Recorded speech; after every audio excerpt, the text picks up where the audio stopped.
So we're used to people speaking up and being shut down, right? It's the country that we live in, unfortunately. Unfortunately, yeah. This babe wasn't talking about something that was very, very new. She wasn't talking about something that we as Lagosians don't talk about on a daily basis. It didn't seem political at all. Yeah, it's like I'm just coming out to talk about how I feel. So why is everybody trying to, come at me?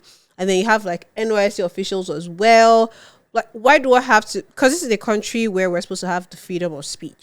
Hey there, welcome to the N.A.T podcast. I am your host, Big Chief Mannie, and I'm going to be bringing to you the freshest vibes from Nigerian entertainment and the music scene. Here we'll be following the beats that are redefining the music culture, the stories behind your favorite artists, and of course the bright minds that are paving the way for Afrobeats. Don't forget to like this video, share with your friends, and click that subscribe button if you've not done so already. Meanwhile, let's go into the video for today.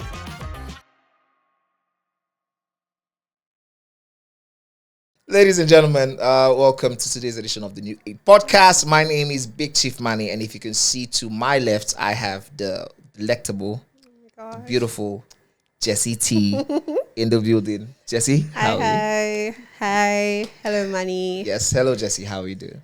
I'm good. I'm actually very good. It's been a long time. I think 2 years. If you guys followed us from the beginning, one of the earliest podcasts we did was with her and Mena. Yes, Mena. Yes, so it was me, her, and Mena. That was her friend on the show. Yes. I think that was the first day we were meeting, and we shot that. Was that? It was, yes, I remember. Yes, and yes. Manny was an absolute delight. I mean, Thank you. we're still here. Yeah. So you can tell. So, yes. So what's been going on with you, Manny? Everything, life in general. Nigeria.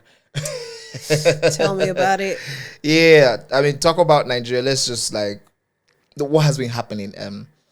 If you've seen it now, is the 30 days rant challenge. Yeah, and it actually kicked off because a young lady, I think Ushie Rita, that's her real name, came online, and one thing is, I could feel her.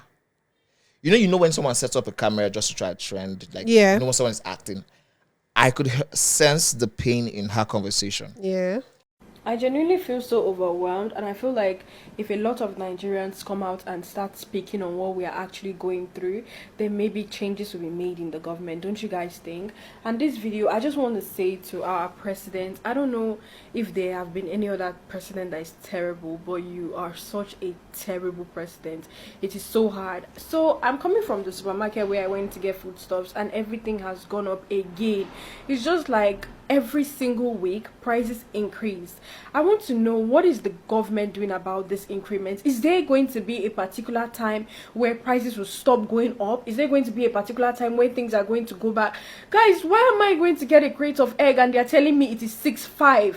It doesn't make any sense that egg will cost 6.5. Like, I literally can't remember when egg used to cost 800.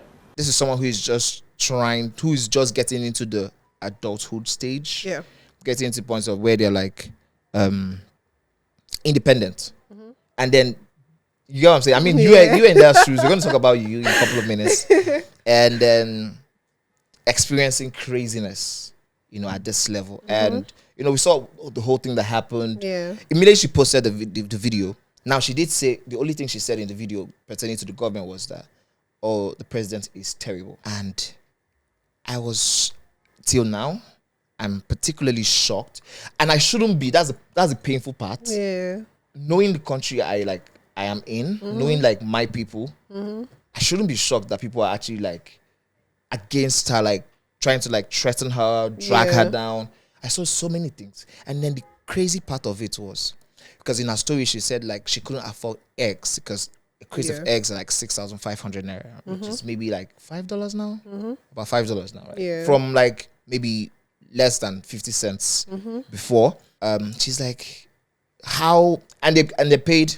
The Nysc scheme is a government thing. Yeah. 1 year mandatory. And they paid 33,000. I don't know what that equivalent is in dollars, but probably around $25 a month.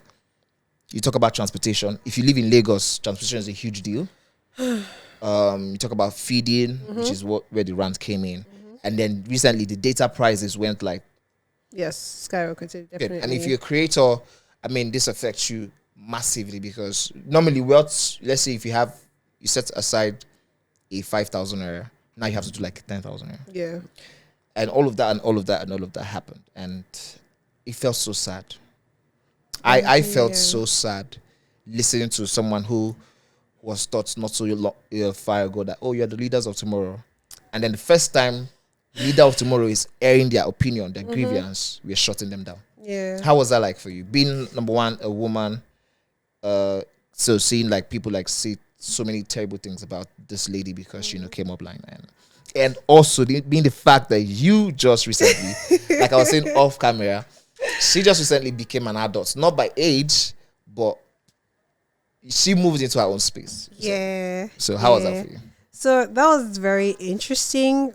So we're used to people speaking up and being shut down, right? It's the country that we live in, unfortunately. Unfortunately, yeah. But because this babe wasn't talking about something that was very, very new. She wasn't talking about something that we as Lagosians don't talk about on a daily basis. It didn't seem political at all. Yeah, it's like I'm just coming out to talk about how I feel. So why is everybody trying to, come at me? And then you have like NYSC officials as well. Like, why do I have to? Because this is a country where we're supposed to have the freedom of speech. I like how you say where we are supposed to. Yeah, and so like the moment I come out to say something, for some reason that puts a target on my back. Yeah. Right? So the question now is there anything really worth fighting for? That's a crazy part, so there's something about that whole conversation that irked me. It wasn't that people were coming to her like say, oh no, you know what, it wasn't like there were conversation or rebuttals. Yeah. It was straight down insults and attacks. Crazy. When did we as a people get to the point where we can't have conversations, uncomfortable conversations without being attacked? Do you get what I'm saying? I get that.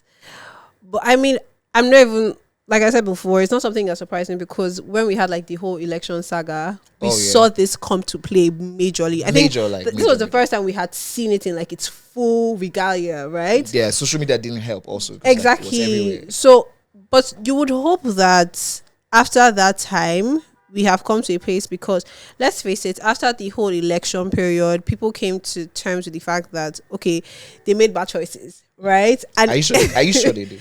Okay, so that's the thing. That's the interesting thing. The masses suffer. Yeah. The elites do not. Exactly. So, but the masses, I think the masses... Okay, so here's the thing, yeah?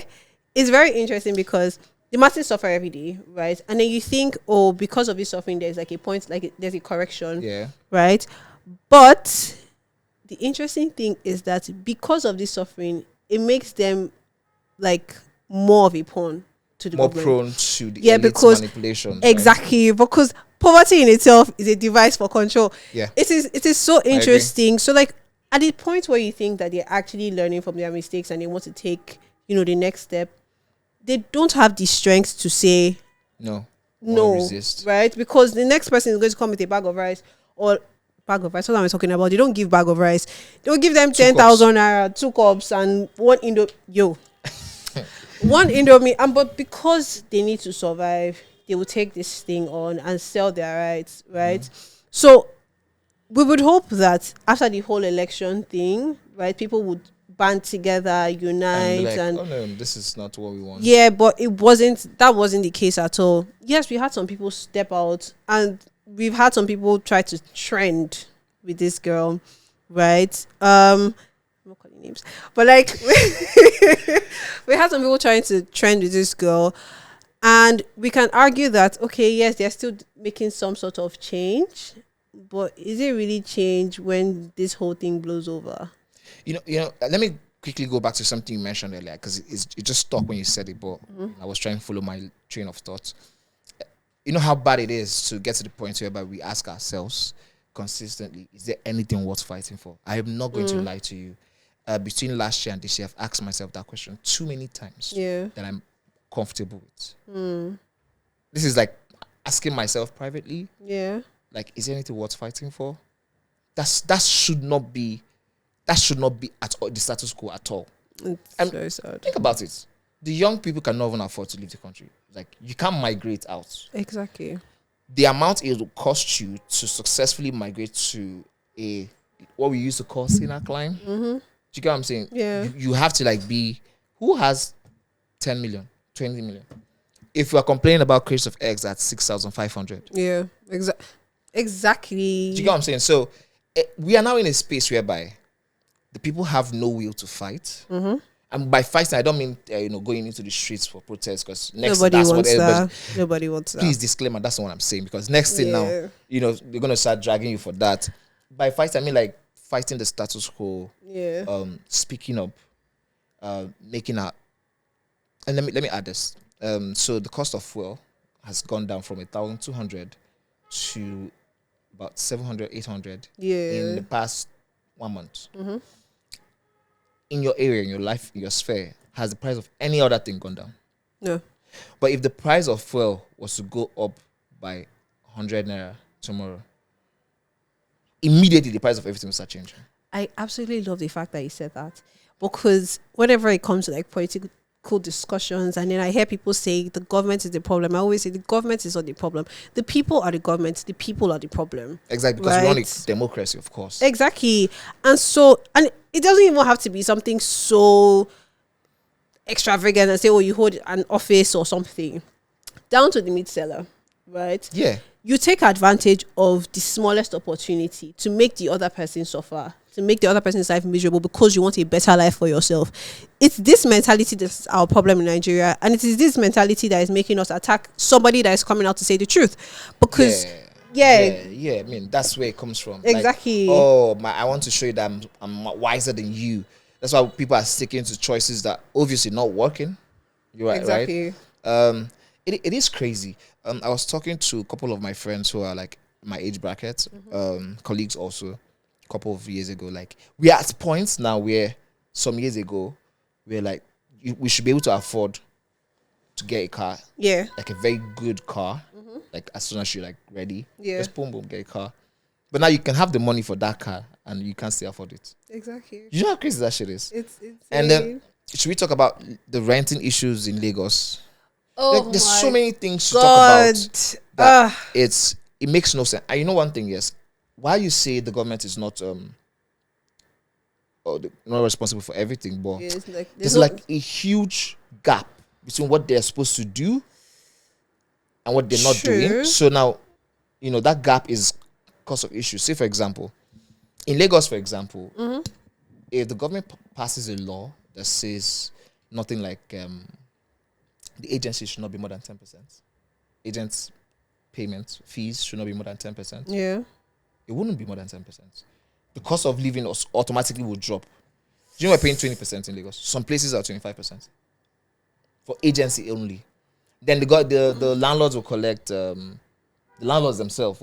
They won't give you any legal thing. They will collect agreement and commission. It doesn't make any sense. Like, what are we agreeing on? What are we agreeing on? I want to be okay. I would even understand the agreement. What's the other commission there? Exactly. What is the agreement and commission? So you see someone who wants to rent a house or apartment, not a house, of course, an apartment of 500,000, ends up paying like 150 for agreement, 150 for commission, maybe 200,000 for agents.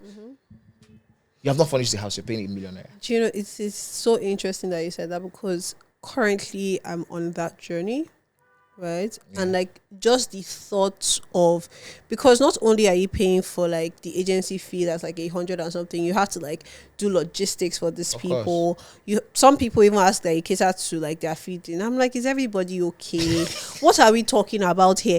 Because how am I like your agents, they want you to cater for their feeding, to take you to a house. And then by the time you get to wild. this, it's insane. And by the time you get to these places, you see that they are nothing to write home about.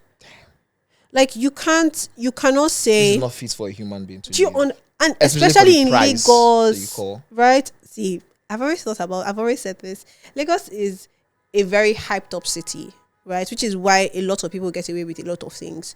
Because why are you renting out a cardboard space for 500k? Like, make it make sense to me. The crazy part is some of those areas are in places that are, one, prone to floods, and of course, smelly. Because they are prone to floods. Exactly. People were dragging the girl for saying Lagos is a smelly city, and I laughed because obviously you have not applied Ojota. So, on a good day, if you are around Ikeja, as soon as you start getting towards Ojota, you would know. Sadness. The smell will greet you, and it's so bad. Like, it's so bad because Ojota is like a major port. It connects everybody from that side of the mainland to the island where people mostly go to work. Yeah. Other parts of some places in Lekki too are that bad. Let me tell you. 2 years ago, I was supposed to go check out a house in Lekki. Yeah. So I got there. Luckily for me, it was raining. The fact that I say luckily is wild. To show you the level of disease that we have in Lagos here. Luckily for me, or lucky enough for me, I hope that's correct. I hope luckily enough, or whatever it is correct. Sha, I got there.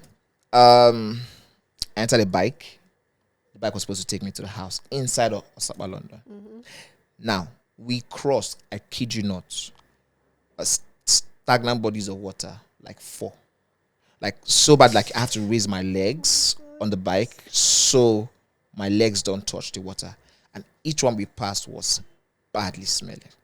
And this is the island, guys. This is the island where the 1% of the 1% stay. Where I'm talking about celebrities people staying. stay. Yeah, like, okay, let's say B-list celebrities. You know, like, there are A-list, there are B-list, there are C-list celebrities. Yeah. So from like B to C-list celebrities are like in that side. Agungi side too. I went to Agungi one time to go and see a friend of mine. Like, come on, the water there probably had been there for like 2 weeks, so of course it's smelly.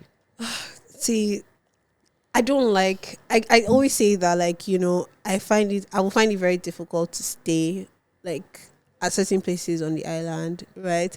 I'm sorry, but see, Lekki, you see, Lekki, I can't, because you're not getting the value for your money. No, you're not. You are paying a lot of money. So why am I paying a whole lot? And then I drive out and my car is stuck in one nonsense water that has been there for days. Jeez. And then I have to fix up my car. Exactly. And this is an expensive car. So obviously the parts are not supplied by one mechanic shop. Yeah. I'm spending a lot of money for maintenance. Like, what is going on? It's crazy. I'm telling you, it's crazy. And I think the people that are supposed to speak up, and this is the thing. The people who manage to speak up. So there are two. I've noticed there are 2 things. They are she said something, and I'm so ashamed to admit it. She said Nigerians are cowards. I agree. And for people who are so blessed, who are so intelligent, who are super industrious, we are too hardworking to be this cowardly. Yes. Like, there's this thing about, I personally got to a point in my life whereby I was like, you know what? I'm done talking. Do you get what I'm saying? Because I faced something like this. My only thing is that I used to do it in real life. Yeah. I used to speak up in real life. I used to challenge people in real life. And I've been accused many times of not knowing how to play politics. And I've been accused, like, people have said to me, oh, that's why the sector or this place where you come from, my tribe, region, are not like in high powers because you people don't know how to. You people always say your mind. I'm like, yeah. You get what I'm saying? Like, so imagine like where people are telling you, oh, you're not supposed to say your mind. And then the young people that you told, just like you told me some years ago, that we are the leaders of tomorrow, that of course, like the younger ones are the leaders of tomorrow. And when we now started getting to points of leadership, you now told us, don't talk. So, okay. So this is interesting, right? Because I've also been in a place where, so at first I started off not like talking a lot, and then I moved to like talking a whole lot about issues, right? And now I'm in a place where I realized that you don't have to stand for it. Like, so that's the thing. Playing politics is a real thing. Yes, I know. Like, it's a real thing. Like, it's not every situation. Like, even the Bible says it. Yeah, you have to be as innocent as a sheep or as wise as the serpent. That is where playing politics comes into play, right? Now, you need to know what you're up against and then figure out how to tackle it with wisdom. Right now, we're up against hyperinflation. So that's the thing, right? The truth is, if 100 of the grassroots people, the masses, they come and they cry, nothing is going to happen. No. That's the truth. But we'll trend, right? And then the people that want to catch cruise at that time, right? That's Certain another annoying people, part of this. right? They would trend. You see, the news everywhere, but there's no change. So what do you think would bring like a wholesome change? It's a shift in mentality, and to be very honest, I don't see that happening for a long time. And let me Why tell do you say you you don't why. say that? It is a societal programming that has been going on for generations. And you cannot undo the damage of generations with just a couple of years. So even if, like, you have to catch them when they're young, right? These are these are concepts that, see, in Nigeria, yeah, our educational system is trash, first off. Don't tell me about what Pi is doing. Nobody cares about that. Like, teach me how to be a human being, right? Like, Teach us history, like teach us actual history, history teach that us happened. things that we actually need to know. Like, they don't teach us like survival skills. You come out of school, you don't know, you don't have anything to fall back on. Like, your certificate is now somewhere, right? So imagine, like, okay, now I'm in the media space. Thank God I found my purpose on time. So like, I've been chasing this even before I got into school. But like, realistically, you see all the things I did in the 4 years I was in school. I'm not going easy for anything. Let's not lie, right? And see, another thing we need to tackle is the educational system and the outdated books. That is another chapter for another day. That one, no, that's a conversation. It pisses me off. Different conversation. It's a whole nother conversation. But like, the point I'm trying to make really is, these are concepts that you teach the children, and then these children carry that on to, what does the Bible even say? I'm paraphrasing, but it's something about how you teach the child the way of the Lord, or the things he needs to know, and like when he's old, he will not depart from it. That is how it is, right? So these things is taught to the children, and then we can speak of the possibility of progress. So let me just let's say this before we start rounding up, right? Yeah. I remember very, very clearly 2009 down to 2011-12, during the Arab Springs. It was actually triggered by one thing, and I think they were in this same space as us. Yeah. What triggered this whole stuff was that one guy, I don't know if people actually know, he got to a point and he was done, and he went to like their biggest square. I don't know, I think it was Morocco, I'm not so sure. Please, like, you guys should let me know in comments if I got it correct. And he burnt himself alive. And that was the whole shift they needed. So like, what level of, because we're talking about mind programming, it takes a long time before we get that right. It takes probably a long will not time. exist. Actually, Do you get what I'm saying? Like, what do you think that could happen now that could trigger something so massive? It doesn't have to be violent. But what do you think? Do you think we're like, people are going to get to a certain point where like, enough is enough for them? Or yeah, so I don't want to sound like I've actually given up or anything, but I cannot think of a big enough statement that we can make right now that will cause a shift. And I'm saying this because of the NSAS movement. that was our biggest hope. That was Nigeria's most unified movement ever. And if after that, yes, some changes were made, but there were still trends. There were still trends, yeah? And that is the sad part. So if such a big movement, if such a big statement cannot cause massive change, what else do we need to do? And then here's the thing. Fear is also another means the government manipulates the people, right? I mean, so Rita said we are all cowards. And I can't even...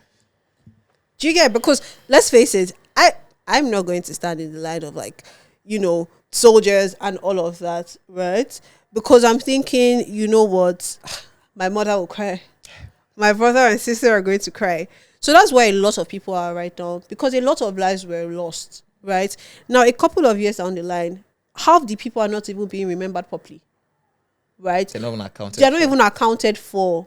So what exactly do we can do a comparison of like when we were fighting for independence and right now. Now, I'm not even saying that it was a lot easier then, right? I wasn't there, right? But reading from the history books, you can see that people lost their lives, but there was a massive shift. Yeah, we moved from. What we wanted. Do you understand? And because we were united, the thing is, Nigeria is not united. I was just going to say that in terms of both, I think two things are currently affecting Nigeria in the sense of unity. we have to first deal with the religious disunity. That's number one, which is already a huge one. Yes. And then we now have to come and deal with an ethnic disunity. So like Nigeria as a whole is carrying us 2 goals ahead. If you're a football fan, you know what I mean? 2 goals ahead. Exactly. And it's so that's the thing. That's another. I sound like a conspiracy theorist. Maybe I am, whatever. But that is another method the government, or not even the government, the let's call them powers that be, right? The cabal. Like yeah. Some president once told us that there was a cabal. Exactly, like that is another means to control. Because why is it that somehow during this election is when people realize that Yoruba and Amiibo and like we're not supposed to. Do you know? It's Here's the crazy part about this whole story is like most of the people saying this had inter-regional marriages. Exactly. So I'm like, you married from the same place you are talking down on. Exactly. Like your kids are half you and half, you know, like, you know, talking about when you said something about not wanting to be in line of the soldiers, it was crazy. Do you know? Right now we're having issues with power in Nigeria right now. Yeah. In Lagos, I don't know about outside Lagos. Epileptic power. Because I heard that story. It was very interesting. and we saw video. Very interesting. Saw video. I didn't even see the video. Oh, it was crazy. Oh my god. So apparently, the government is owing the electricity distributors, discos, distribution companies, right? And I think also the military who have a budget. I'm so sorry to cut you, but why is the government owing money to? I heard up to a couple billions. It's insane. So now, I think also the military apparatus was also owing. Yeah. And the discos like, you're like, yeah, what? We can't do this anymore. And they cut off their lights, right? Yeah. Now, the military parastatals didn't call the discos for like, oh, you know what, let's resolve this amicably. Yeah. Didn't sue them to court. Yeah. Didn't do anything. But we saw a group of soldiers in a video that was posted online. Allegedly, now I have to say allegedly, do you know how bad this is? Okay, yeah. so allegedly kicking down the doors of the disco company, like offices. Like they went to Ikeja Electric office and were kicking. It was crazy. It looked like what you would see when on TV when SWAT is like trying to raid, you know, like a criminal's place. Like boom, like breaking doors with their legs. I'm like, really? Like what exactly is going on? Do you get what I'm saying? Like, and we the people are the ones suffering it because the government is owing them so much, they transfer it to us. So now you want to go buy units. That's another thing. Electricity is crazy now. Yo. that's a like, whole other conversation. That's another conversation. And that's just like, this whole fear thing has been because I think genuinely, I'm going to use this as like my closing line to it. I think in depth, genuinely inside of us as people, we have this thing where we cannot wait to oppress one another.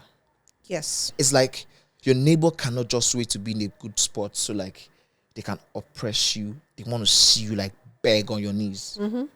Like Nigeria has this thing like it gets turned on by seeing you on your knees begging. That's like the only kinky. No, like because think about it, like that's the only thing that makes sense to me. Yeah. If you're not on your knees begging Nigeria, I beg now. Like it doesn't get moved. And it's crazy. How do we move this mindset individually? Let's just like, is there anything you think? I think really it's just being like good people. Because even we are one of the most religious people also on the planet. So I don't even know how to like.